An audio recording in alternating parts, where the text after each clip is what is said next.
rappeler la naïveté des nationaux, des patriotes qui manifestaient contre les scandales de la Troisième République et qui se sont fait tirer comme des lapins le 6 février 1934 parce qu'ils ne connaissaient pas l'adversaire. Certes, heureusement, on a eu la divine surprise de l'État français du maréchal Pétain, du fait de la débâcle de la Troisième République. Et incontestablement, là, on a touché du doigt ce que nous devons faire, nous, à notre génération. C'est-à-dire reprendre le combat pour les principes constitutifs de notre nation.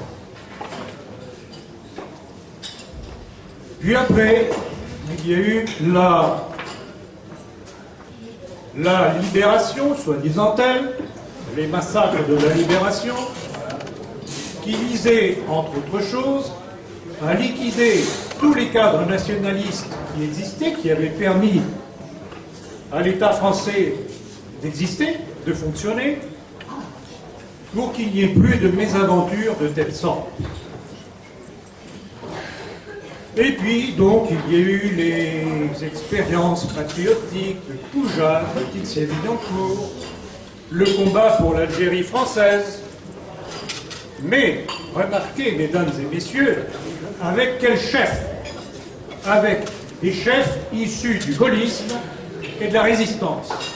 Et tenez-vous après des résultats.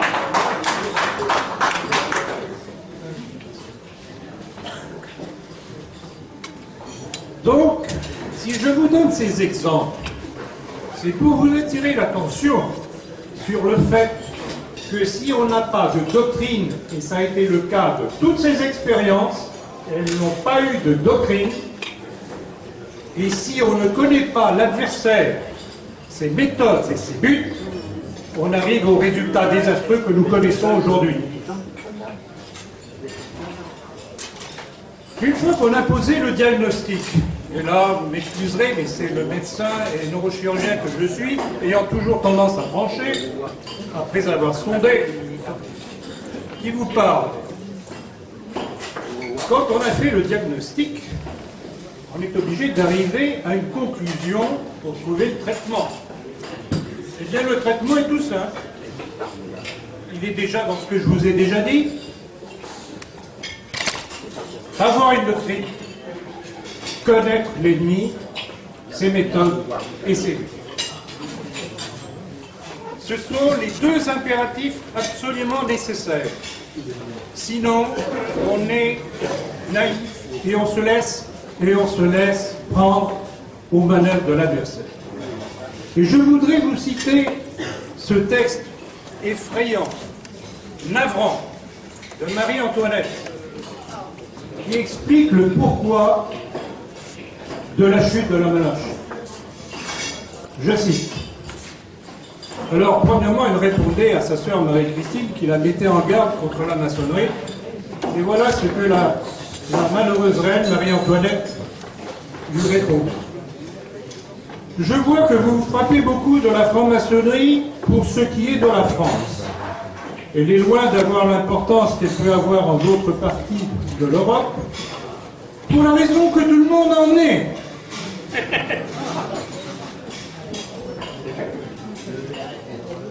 On voit ainsi tout ce qui s'y passe.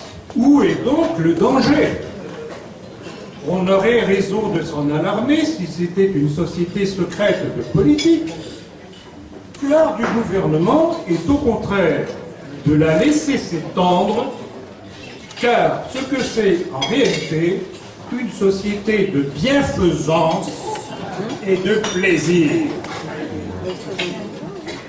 On y mange beaucoup, et l'on y parle beaucoup, et l'on y chante, ce qui fait dire au roi que les gens qui boivent et qui chantent ne conspirent pas. Si je vous cite ce texte, c'est pour vous expliquer pourquoi les milieux nationaux tombent si facilement dans tous les pièges. Et que ceux qui les mettent en garde sont des empêcheurs de danser en rond, donc je suis très fier d'être l'un d'entre eux. Donc en résumé, c'est très simple. Connaissez d'abord votre histoire. Quels sont les principes qui nous ont constitués pour les remettre à l'honneur.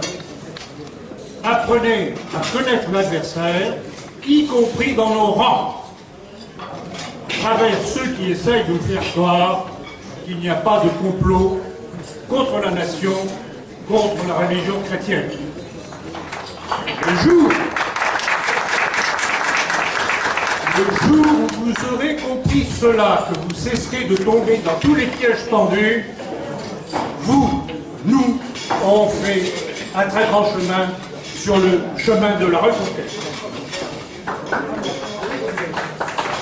À ceux qui, dans le milieu aussi, nous disent c'est trop tard, il n'y a rien à faire, je dirais que ça fait aussi partie des manœuvres pour nous démobiliser, pour nous empêcher, pour nous décourager de nous battre.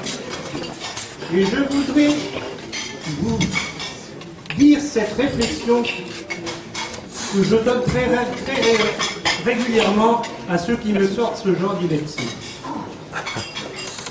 Le propre des idées fausses est de contenir en elles-mêmes les germes de leur propre autodestruction.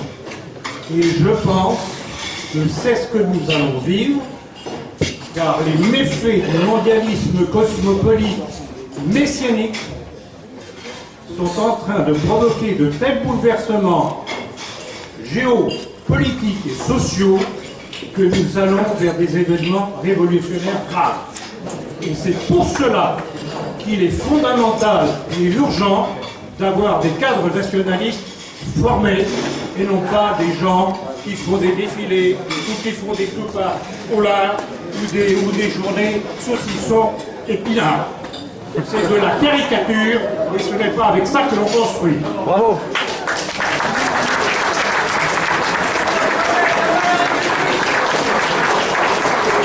Ceci dit, et je tiens à le dire, il le sait très bien, mais je tiens à le dire ici publiquement, nous tous comptons énormément sur la pugnacité de Jérôme Bourgon pour maintenir la ligne encore plus nationaliste de Rivarol. Merci de votre attention.